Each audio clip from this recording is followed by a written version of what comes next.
오늘 하나님께서 우리에게 주시는 말씀은 창세기 16장 말씀과 21장 8절에서 21절까지의 말씀인데요.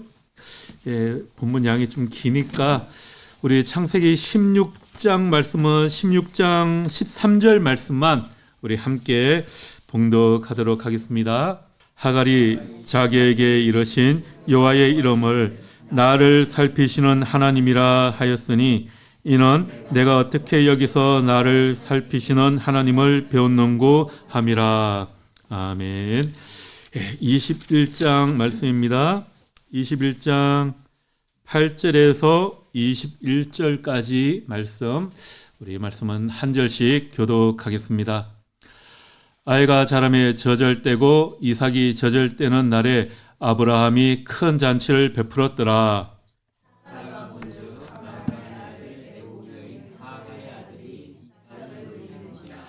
그가 아브라함에게 이르되 이 여종과 그 아들을 내쫓으라.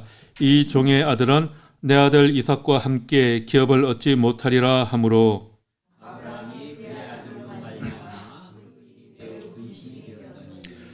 하나님이 아브라함에게 이르시되 내 아이나 내 여종으로 말미암아 근심하지 말고 사라가 내게 이런 말을 다 들으라.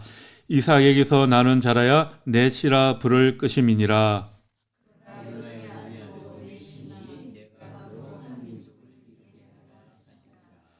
아브라함이 아침에 일찍이 일어나 떡과 물 한 가죽 부대를 가져다가 하갈의 어깨에 메어주고 그 아이를 데리고 가게 하니 하갈이 나가서 브엘세바 광야에서 방황하더니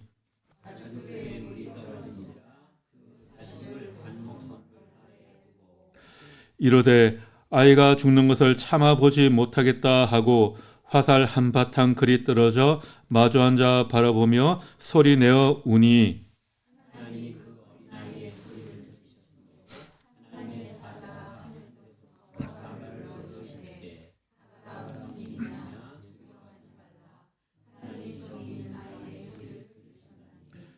일어나 아이를 일으켜 내 손으로 붙들라. 그가 큰 민족을 이루게 하리라 하시니라.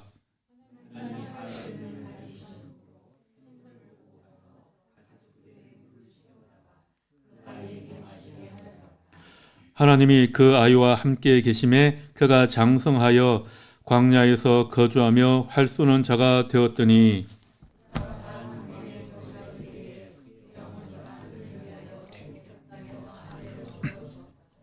아멘. 하나님의 말씀을 나누는 시간입니다. 오늘 본문에 등장하는 하갈은 이집트 출신으로 아브라함과 사라의 집에서 종살이 하던 여인의 이야기입니다. 하지만 사라의 뜻에 따라 아브라함의 후처가 되어서 아들 이스마엘을 낳게 되죠.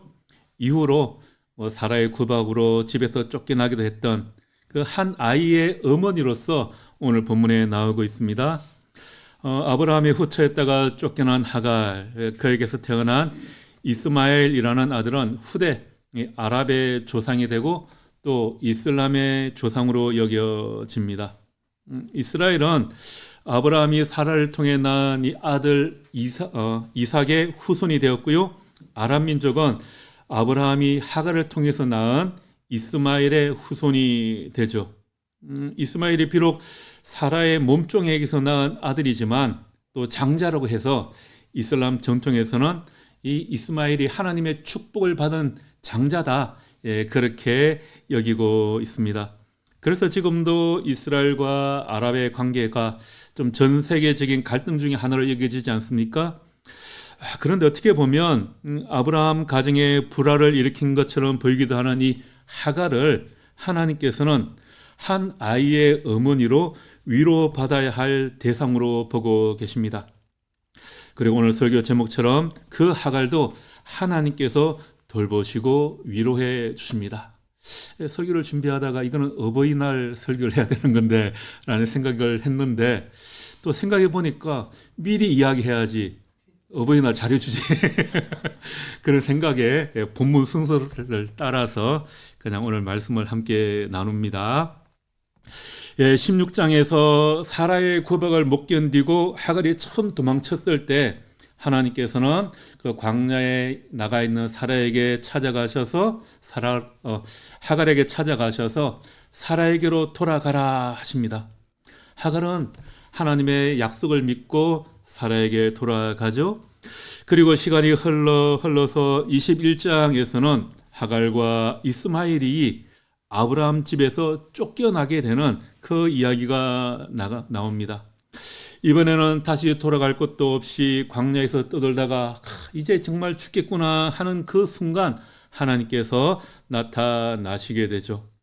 이렇게 성경에서는 하나님이 두 번이나 하나님의 천사를 보내셔서 어려움을 당한 이 여인 하갈을 돌보아 주십니다.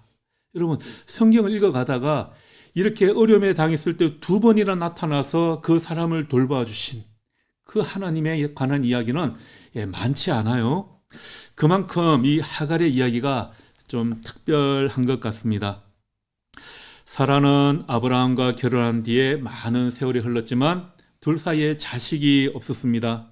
이를 누구보다 가슴 아프게 생각한 사람은 다른 누구도 아닌 바로 사라였겠죠. 이 아들을 낳지 못하는 사라는 마치 자기가 죄인이나 된 것처럼 그렇게 여겼을 겁니다. 아브라함과의 사이에서 아이가 태어나지 않자 사라는 하나님께서 나에게 자식을 원하지 않으시는구나 그렇게 생각하고 자기의 몸종 하갈을 아브라함의 후처로 삼게 됩니다. 그래서 아브라함의 아들을 낳아주기를 그렇게 바라는 거죠. 여러분, 그 당시에 여성은 아이를 낳아야만 사람 대접을 받았습니다. 그것도 아들을 낳아야만 사람 대접을 받았죠.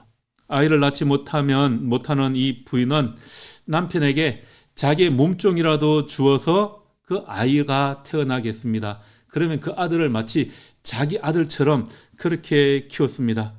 사라도 그렇게 했을 것 같아요. 하갈은 사라가 자기에게 바라는 것이 무엇인지 잘 알았습니다. 그러니까 사라는 하갈의 몸을 빌려서 자식을 얻으려 한 겁니다.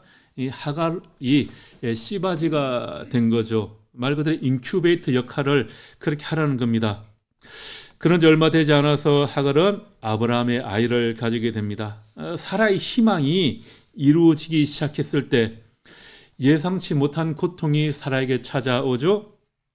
하갈은 자기가 아이를 가지게 되자 아이를 가질 수 없는 그 주인 이 사라를 멸시하기 시작합니다. 하갈은 자기가 아이를 다 갖자 자기도 모르게 조금씩 좀 어서대기 시작했나 봅니다. 또 이 사라가 그 모습을 보고 가만히 참고 있을 수가 없지 않겠습니까? 아니, 내가 아이를 갖지 못해서 대신 아이를 낳아달라고 후처로 삼아 보냈는데 이것이 아이를 갖자 마음이 바뀐 거죠. 그 모습을 차마 눈뜨고 보고 있을 수가 없는 겁니다. 이렇게 마음이 상한 사라가 어떻게 했습니까? 하갈을 보는 그 눈길이 예전과 같지 않은 거죠. 계속해서 하갈을 괴롭힙니다. 사라는 하갈에게 나는 너의 주인이고 너는 나의 몸종에 불과하다라는 것을 계속 이야기했겠죠. 그렇지만 하갈은 내가 아이를 가졌는데 그런 마음에 좀 대들었는지도 모르겠어요. 하갈에게 전보다 더 고된 노동을 시키고 힘들게 만들었습니다. 우리 사극에 나오는 것처럼 궁중 암투가 막 벌어지기 시작한 겁니다. 아마 사라가 굉장히 많이 괴롭혔나 봐요. 그래서 참다 못한 하갈은 그만 사라에게서 탈환하게 됩니다. 아브라함의 집에서 도망 나갔습니다. 주인 집에서 나오기는 했지만 사실 갈 곳이 어디가 있겠습니까? 하갈은 거친 들길을 가게 됩니다. 그렇게 목이 말라 마실 물이 어디 있나 찾고 있던 차에 샘이 하나 눈에 탁 띄어서 그곳으로 달려갔죠. 그런데 그때 주님의 천사가 하갈을 부르는 소리가 들리는 겁니다. 아니, 너는 사라의 몸종 하갈이 아니냐? 그런데 너 지금 어디로 가고 있니? 천사가 그렇게 묻는 겁니다. 깜짝 놀란 하갈이 얼떨결에 대답하죠.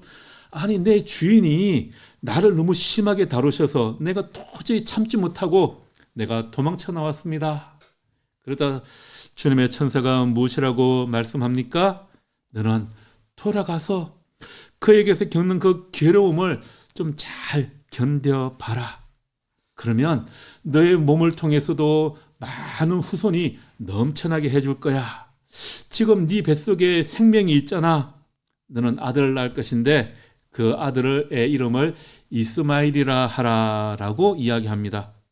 그러면서 주님께서 하시는 말씀이 네가 지금 괴로워서 부르짖는 소리를 하나님이 다 들으셨다. 그렇게 말씀을 합니다. 자, 그제서야 하갈은 아브라함과 사라가 섬기던 그 하나님이 천사를 보내주셔서 지금 자기에게 이 말씀을 하고 있다라는 것을 깨닫게 되죠. 그래서 그는 이렇게 고백합니다. 우리가 읽었던 16장 13절 말씀입니다. 같이 한번 16장 13절 말씀을 읽어볼까요? 하갈이 자기에게 이르신 여호와의 이름을 나를 살피시는 하나님이라 하였으니 이는 내가 어떻게 여기서 나를 살피시는 하나님을 배웠는고 함이라. 하나님, 당신은 저를 굽어 살펴보시는 분이시군요. 이렇게 고백을 하는 겁니다. 하갈은 아마 하나님께서 지금 이 자기같이 이렇게 비참한 처지에 있는 인간도 살펴보시는 하나님이시다라는 것을 깨닫게 되었을 겁니다. 자, 이래하여 하갈은 다시 주인 사라에게로 돌아가서 아이를 낳게 되죠. 천사가 일러준 대로 아들이었습니다. 그리고 그 아들의 이름도 천사가 알려준 대로 이스마엘이라고 지었습니다. 이스마엘은 하나님께서 들으셨다라는 그런 의미입니다. 자, 이렇게 이스마엘이 태어났을 때 아브라함의 나이는 86이었습니다. 자, 그러고도 세월이 이제 또 흘러 이스마엘이 한 13살쯤 되었을 때입니다. 자, 비록 후처에게서 난 아들이기는 하였지만 이스마엘은 이제 아브라함과 사라의 자식으로 여겨져서 아브라함의 유일한 혈육이 되었습니다. 아마 그때까지 얼마나 잘 대접을 받고 살았을까요? 그런데 어느 날 아브라함이 자기 집을 지나던 손님 셋을 정성껏 대접하였더니 그 손님들 가운데 하나가 다음에 아브라함과 사라 사이에 아들이 태어날 것이다 라는 놀라운 예언을 해주는 겁니다. 자, 과연 이 말대로 사라가 임신을 하더니 아브라함이 100세가 되던 해에 아들 이삭을 낳게 됩니다. 자, 여러분, 사라와 아브라함의 기쁨이 얼마나 크겠습니까? 자, 이렇게 본처의 아들 이삭이 자라서 이제 젖을 뗄 만큼 자랐을 때, 그러니까 하갈의 아들 이스마엘의 나이는 이제 한 16살 되었을 때겠죠? 아브라함은 당시의 풍습을 따라서 큰 잔치를 베풀었습니다. 그 당시는 아이가 젖을 뗄 때 종교 의식을 치르면서 큰 잔치를 베풀었습니다. 뭐 우리나라 돌잔치하고 같은 거죠. 고대에는 그렇지 않습니까? 옛날에는 유아 사망률이 높았기 때문에 젖 뗄 때까지만 자라도 이제 이놈이 살아났구나 싶어서 큰 잔치를 베풀었던 겁니다. 그렇게 건강하게 자라게 하신 것에 감사와 기쁨을 표현하는 겁니다. 그런데 그 잔칫날 이스마엘이 이삭과 장난치며 놀고 있는데 이를 바라보는 이 사라의 눈에 이상한 것이 보였습니다. 이스마엘이 이삭을 놀리고 있는 거예요. 사라는 그 모습을 보면서 야, 그래, 저 이스마엘이 함께 있으면 내 아들 이삭이 안전하지 못하겠구나라고 생각을 합니다. 그래서 어떻게 하죠? 아브라함에게 탁달을 합니다. 하갈과 그 아들 이스마엘을 제발 좀 내쫓아 주시오. 그렇게 탁달을 하니까 아브라함이 어떻게 합니까? 정말 하갈과 이스마엘을 내쫓게 되죠. 어느 날 아침에 아브라함이 하갈과 이스마엘을 불렀습니다. 그리고 양식 구름이 하나와 물주머니 하나를 딱 하갈의 어깨에 메어주더니 자, 이제 너는 이 집에서 떠나거라 하고 내쫓죠. 마침내 올 것이 왔습니다. 이스마엘을 데리고 길을 나섰지만 이번에도 뭐 어디 갈 곳이라고 있겠습니까? 이리저리 헤매게 되었습니다. 아침에 가지고 나온 물도 이제 다 떨어졌습니다. 목이 말라 한 걸음도 더 내디딜 수 없는 처지에 이르렀죠. 마침 그 나무 덤불이 있기에 이스마엘은 그 나무 아래에 쉬게 하고 하갈이 조금 떨어진 곳으로 나갔습니다. 그때 하갈의 마음이 마치 찢어지는 듯 했을 것 같아요. 이제 여기에서 나도 죽고 저 아들 이스마엘도 죽는구나 생각하니까 마구 눈물이 솟아났습니다. 뭐 자기가 죽는 것은 괜찮은데 저 아들 이스마엘까지 죽는구나 생각하니까 기가 막히는 노릇이었죠. 그래야 하갈은 자신도 모르게 목 놓아 울게 되었습니다. 자, 그렇게 우는 모습을 보고 아들 이스마엘도 울고 이스마엘이 우는 걸 보니까 하갈은 더 슬퍼서 또 더 대성통곡하고 이런 지경이 되었어요. 그때 하늘에서 소리가 들려왔습니다. 하갈아, 무슨 일이냐?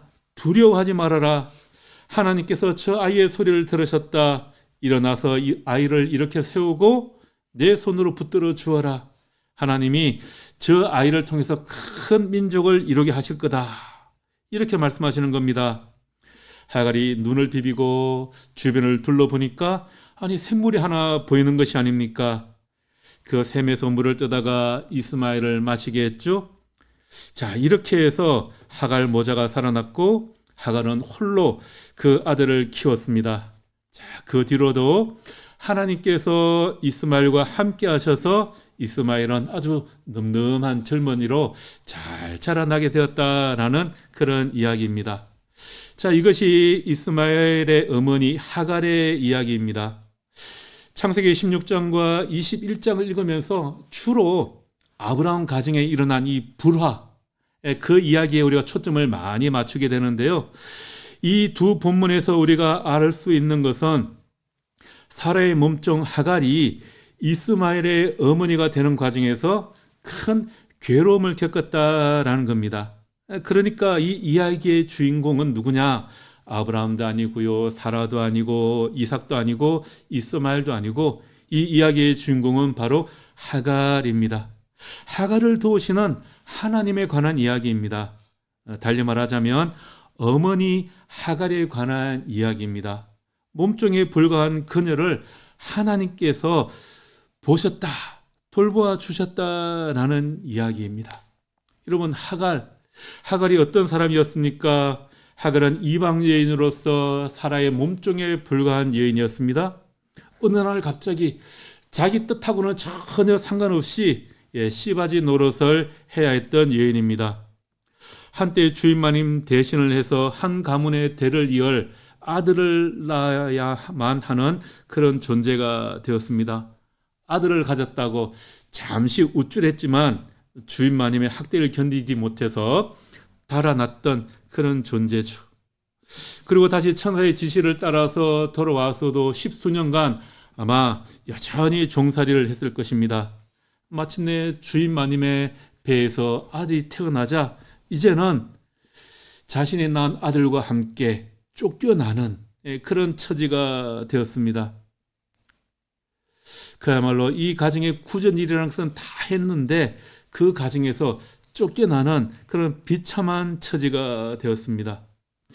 이 하갈을 아브라함 가정의 평화를 깨뜨린 그런 여인으로 욕할 수도 있겠지만 오히려 하갈도 사라도 이 아들을 낳지 못해서 핍박을 받는, 대접받지 못하는 그 당시의 희생자들이 아니었겠습니까?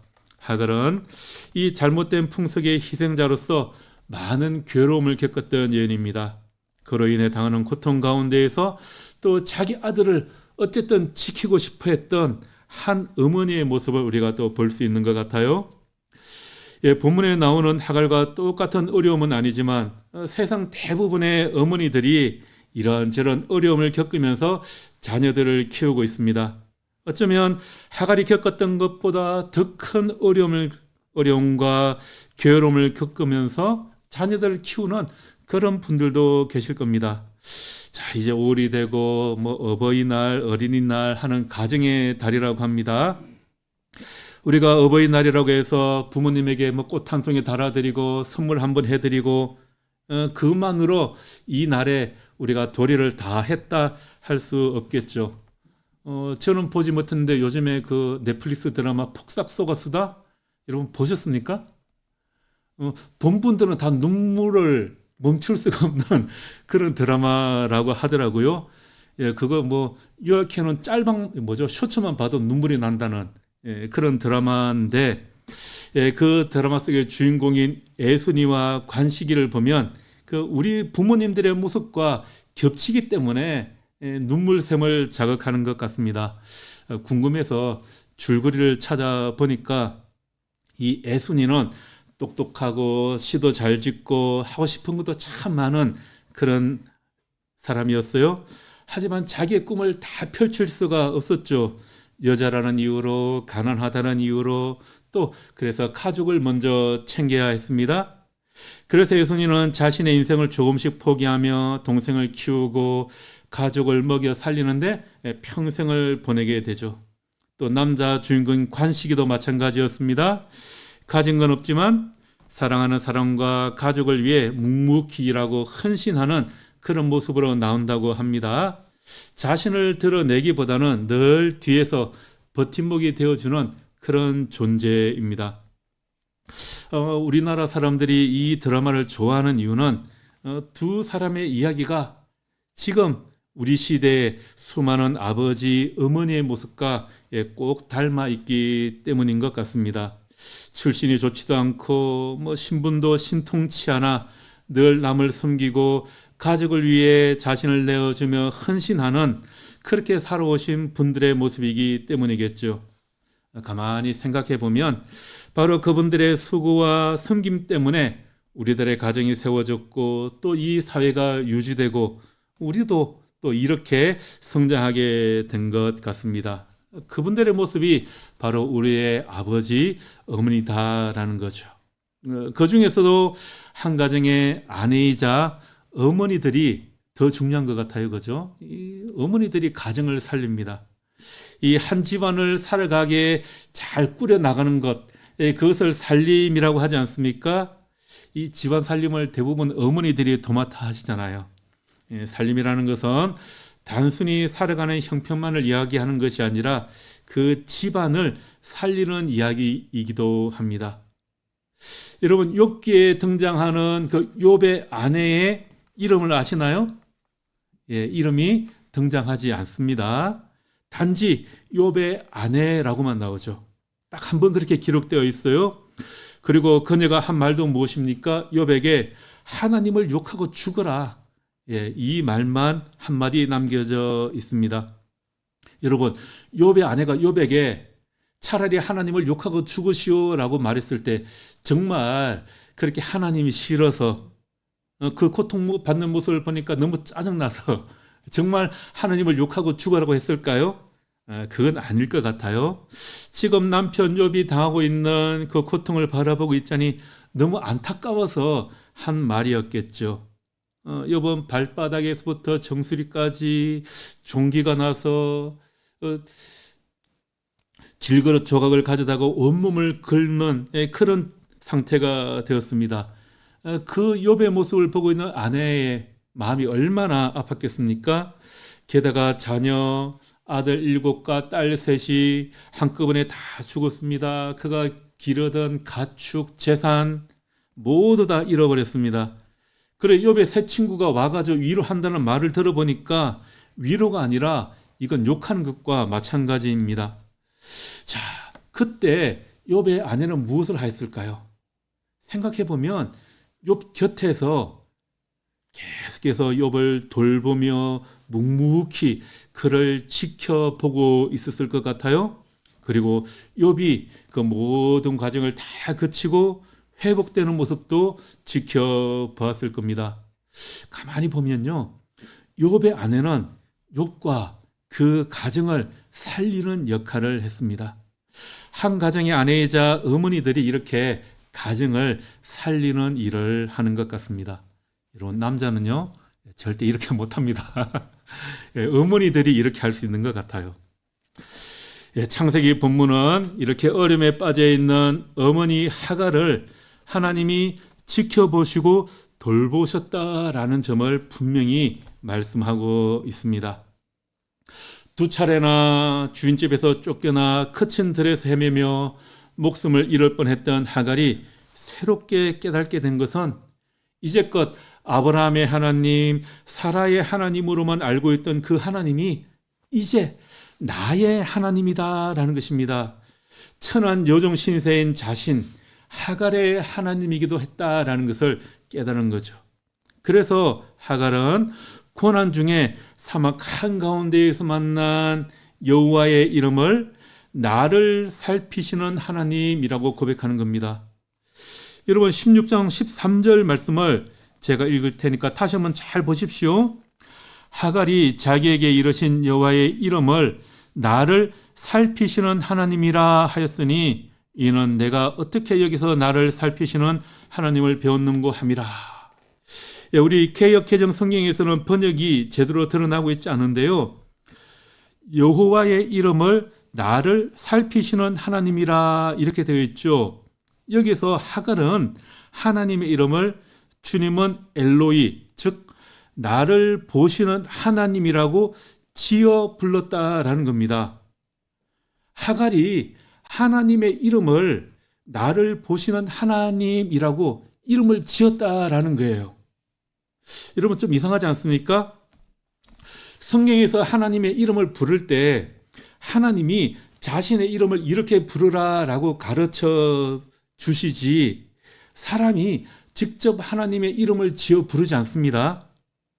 하나님이 어떤 분이신지 하는 것은 하나님의 성품을 드러내거나 어떤 장소를 사건을 기념하기 위해서 여호와 니시, 여호와 라파 그렇게 부르는 경우는 있어요. 그런데 그것은 하나님의 이름을 지어 부르는 것은 아니에요. 그런데 하갈은 자신만의 이름을 지어서 나를 보시는 하나님이라고 이름을 지어 불렀다라고 합니다. 성경에서 하나님의 이름을 지어 부른 유일한 사람입니다. 하갈은. 아브라함과 사라의 하나님은 아브라함과 사라만 지켜주시는 분이 아니라 보잘것없는 이방 출신의 몸종인 하갈, 자신도 굽어 살피시고 지키시고 도우시는 분이시다라는 것을 하갈은 깨달았던 것입니다. 그래서 스스로 하나님의 이름을 나를 보시는 하나님이시다라고 이름을 지어 불렀던 것입니다. 하갈이 괴로움 때문에 울부짖을 때 하갈 모자가 이제 죽게 되었다고 목 놓아 울었을 때 그 소리를 들으시는 분이 바로 하나님이셨습니다.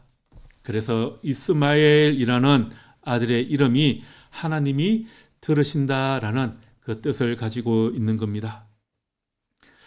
여러분 성경에는 나오고 있지 않지만 성경의 창세기 25장 1절에 보면 아브라함은 사라가 죽은 뒤에 그두라라는 후처를 맞이하게 되죠. 후처를 맞이하게 되는데 미드라시, 그러니까 유대 랍비들이 해석한 이 구약 성경을 해석한 미드라시에서는 이 여인이 바로 하갈이었을 것이다 이렇게 해석을 합니다. 이스마엘과 살고 있던 하갈을 아브라함이 다시 데려왔다는 겁니다. 그리고 5명의 아들을 더 낳게 됩니다. 아주 야박하게 쫓겨났던 이 하갈이 하나님을 만나고 하나님의 계명을 준수하고 선행을 했기 때문에 아브라함의 아내가 될 자격이 있다 이렇게 생각하고 유대 랍비들은 이 하갈을 아주 매우 긍정적으로 그렇게 묘사하고 있습니다. 자, 여러분 오른 가정의 달이라고 하죠. 이 날에 우리는 어머니 하갈을 위로하시는 이 하나님을 기억해야 하겠습니다. 어머니 하갈을 위로하시고 돌봐주신 하나님께서 여러 가지 어려움을 겪으며 살아오신 우리 부모님들을 위로하여 주시고 또한 돌봐주시는 날이 되기를 바랍니다. 또 우리 부모님들이 우리 때문에 겪으신 그 어려움과 우리를 위해 희생하신 바를 우리가 미처 다 깨달지 못하고 헤아리지도 못할 겁니다. 그러나 하나님께서 그 모든 것을 다 기억하시고 우리 부모님을 위로해 주실 줄 믿습니다. 하갈은 고통 중에서 자식의 아들을 지키기 위해 울며 하나님께 간구하는 어머니였습니다. 오늘 우리가 기억해야 할 것은 지금 우리 곁에도 그런 하갈 같은 어머니들이 있다라는 그 사실입니다. 자식된 우리는 우리 나름대로 부모님께 최선을 다해서 섬긴다 애쓰고 있지만 부모님들을 볼 때는 늘 그 모습이 부족할 것 같습니다. 그렇다고 부모님들은 또 너무 섭섭해 하지 마시고요. 그러려니 하시기 바랍니다. 다만 하나님께서 날마다 더 큰 은혜와 위로와 격려와 소망을 주실 줄 믿습니다. 오늘 본문 가운데 나오는 하나님은 고통 가운데 있는 어머니 하갈을 굽어 살피시고 돌보시고 지키시고 도우시는 하나님이십니다. 하나님의 은혜와 사랑 가운데 어버이 된 사람들은 더욱더 어버이 노릇을 잘 할 수 있기를, 또 자식된 사람들은 어버이를 더 잘 섬기도록 다짐하고 실천할 수 있는 그런 오후를 우리 모두 맞이할 수 있게 되기를 바랍니다. 그런 은혜가 우리 모든의 교회 모든 가정 가운데 넘쳐나게 되기를 주님의 이름으로 축복하며 기도합니다. 기도하겠습니다. 하나님, 저희에게 부모님을 주셔서 감사합니다. 그 부모님을 통하여 많은 사랑을 잊게 하시니 또한 감사합니다. 어려움을 겪는 부모님과 어른들을 잘 모시지 못해 한편으로 죄송합니다. 용서하시고 또 우리가 더 잘 모시게 하옵소서. 무엇보다 하갈같이 어려움을 겪는 부모님과 어른들을 굽어 살피시고 도우시는 하나님, 우리 모두 그 하나님을 더욱더 굳게 의지하여 행복하게 사는 가정을 이루게 하옵소서. 예수님 이름으로 기도합니다. 아멘.